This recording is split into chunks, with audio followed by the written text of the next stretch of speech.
Hello everyone, in a recent video I discussed improvements to the ASCA Spaceplane, but those were in Blender. I have brought those into Kerbal Space Program, including, for instance, the cargo ramp. So we see the cargo ramp there, and then the landing gear, which is my own custom landing gear instead of one of the others. However, this landing gear currently does not have rotating wheels or suspension or anything like that. So we're going to actually see what happens when I bring this outside when these can't rotate. That's gonna be the test for this video. But anyway, cargo ramp, and I need to test whether the Kerbals can ride the cargo ramp down, whether everything is working out as far as the colliders are concerned. So when the Kerbals go out here, and actually I might need like something for them to stand on to get into the airlock that goes into the cargo bay, and then they have to walk along the walkway down to the bottom of the cargo ramp. Anyway, it's all very complicated, but that's not what I'm gonna test in this video. We're just gonna see what happens when I fire the engines on the runway, and what happens when they don't have rotating wheels. I don't know.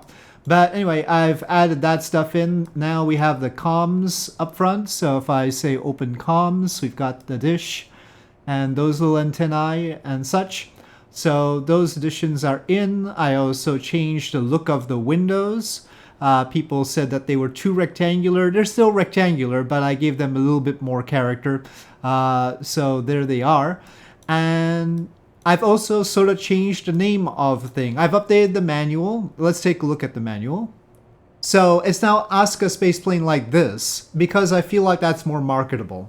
Notwithstanding the European SUSI spacecraft, S-U-S-I-E, which is very clearly SUSI, I feel like customers will like it better if it's ASCA like this, rather than ASCA like a Japanese character. So it is the Advanced Space Crew Access Spaceplane. Advanced Space Crew Access Spaceplane. And so I still get to call it ASCA the way I pronounce ASCA, but it's like this. So it looks a little bit more official, and there you are. But that's not the only change to the manual. Of course, I had to change the references. The Scramjet Aerospike becomes the ASCA S, and the one with boosters, and what I've been calling the ASCA Spaceplane is the ASCA B for boosters. So that's all explained there. And now this has images. So the main thing is that I've changed some of the details, but we now have images in the manual, and I'll link this in the video description. So that's all updated, where things are, the bulkheads. Not all the images that I want to have, but some images that I've been meaning to have, like the electrical system layout here. Not all the wires, thankfully. So there's that. It's currently missing my radiation protection diagram, unfortunately. That's one that I should have in here. But, okay, that's the computer section. I will have to wait for Dialord Root to have a schematic of the computers. And then comms is a whole separate thing. I'll need to create a comms layout diagram as well, especially for the internal antennae. But here's the RCS and the names of the RCS thrusters as they are. So there's that, and then there's the boosters, how they are. And then the fuel tank layout, including the forward RCS and rear RCS tanks and such things like that. I've updated the mass budget. I've taken out my margin, and the margin had been overestimating the surface area of certain things. And I've used that to increase the thickness of the hydrogen tanks. Those are now 1.5 millimeters. And I've also accounted for the windows. So one reason I decided to make them smaller and the way they are right now is because otherwise they'd be a whole ton, which would be unfortunate. There is nearly a whole ton of nose reinforcement. You might have noticed that the nose looks different. The nose is intended to be a mix of reinforced carbon-carbon and the HRSI tiles. So that's what we have up front there. And now we have an updated structural total and dry mass like that. So those are the details in the manual now, but the manual will get longer, but I was mainly working on the images this time. And let's turn back to Kerbal for the question I've been pondering, which is what happens with the wheels. You'll note that the center of mass is in the place that I expect it to be, maybe a little bit too far forward. I'll have to review that. But the center of lift is pretty far back, and that's because the original Scram Spike was designed with the canards, right?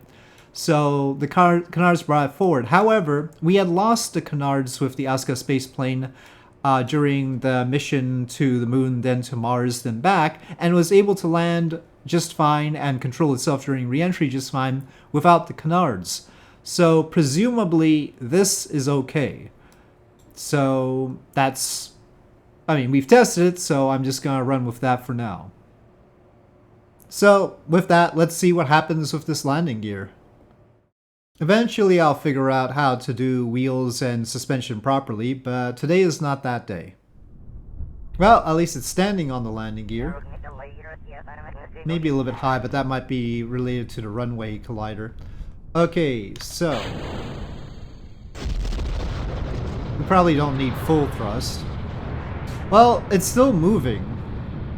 It's probably, well, I can't steer the landing gear though. And it's definitely got way more friction like this. But this landing gear isn't meant to allow this to take off anyway, so this is fine for the purposes of this space plane. The landing gear that allows for takeoff is the one for the Scram Spike version. We're sliding. But probably the fact that this doesn't have nose wheel steering right now is going to be a problem for landing as well. So I'll have to think about that. The collider on the runway is just weird, so that was the edge of it. It just has a bigger edge to the collider of the runway than normal. It isn't my runway, so I was not responsible for that. And it's sliding. Okay, so right now that's how the wheels work, which is like marginally better than might be expected, but still obviously not sufficient for takeoff, but that's fine. It's not supposed to be able to take off. I don't know how bad it'll be on landing. We'll test that at a later time. So for takeoff, the mass of the landing gear would have to be something like 10 tons. Like this, because it's only meant to support a mass of 100 tons. Right now this is 500 tons. The 10-ton version only supports a mass of 300 tons. That's the maximum mass of the Scram Spike. When it's landing, however, it's got to be less than 100 tons, and that's when this landing gear, which is 3.6 tons, can handle that. Okay, I don't think they're going to be able to get through to the cargo bay, but we might as well check that everything else is working. So we can have the Kerbals get out here, and I'll need some sort of thing for them to get up there, because that's tall. Oh, well, there is a climb here. Huh, oh. Okay, well that climb didn't work. Oh, he can clamber. Clamber, can you get through? Clamber. There's actually a collider gap there that they can use. If he can clamber up there. I don't know. Maybe the collider is in the way. So the idea is that they're supposed to go through here and out into here and then walk along this ramp.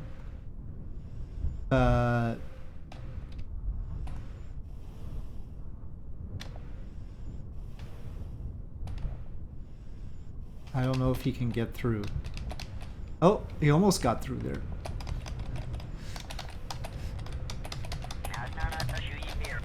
Come on, come on. I feel like you can manage it almost. I can see your head getting through the collider. And the lack of a collider. Okay, well, in order to test them walking down the cargo ramp, I'm gonna have to put some sort of ramp here, it looks like. This is a little bit too excessive, I feel, but I'm gonna tuck life support underneath, so it's probably gonna be okay. Probably I shouldn't have so many food packages here. I'll need to remove those, at least by default. Okay, anyway, so that's the ASCA Spaceplane right now. We've got some nifty, interesting features. The manual's been updated. It is now more official sounding with its new name. Not even as goofy as the Suzy spacecraft. I think my acronym is much more legit. So there we are. So as I revert this, so as the last little thing I confess, ask ChatGPT out of pure curiosity to make a mascot for the ASCA spaceplane that is a platypus. I gave the ChatGPT an image of the spaceplane and asked it to make the sunglasses just like the cockpit windows of the ASCA spaceplane and use the same coloration on the platypus, and this was what I came up with. And I know people are against using AI for stuff, but I was never going to get an artist, pay an artist to actually make this. It was just a wild curiosity thing, but here it is. Okay, so it's the mascot for the ASCA spaceplane. It is not meant to be a serious thing or some sort of work of art here. It's just a mascot for a spaceplane, so please don't panic. Alright, so there you have it. That's the platypus mascot for the ASCA spaceplane. So with that, thank you for watching. Hope you enjoyed this video. If you did, please do press like. If you have any comments or suggestions, please leave them in the comment section below. And I'll see you next time.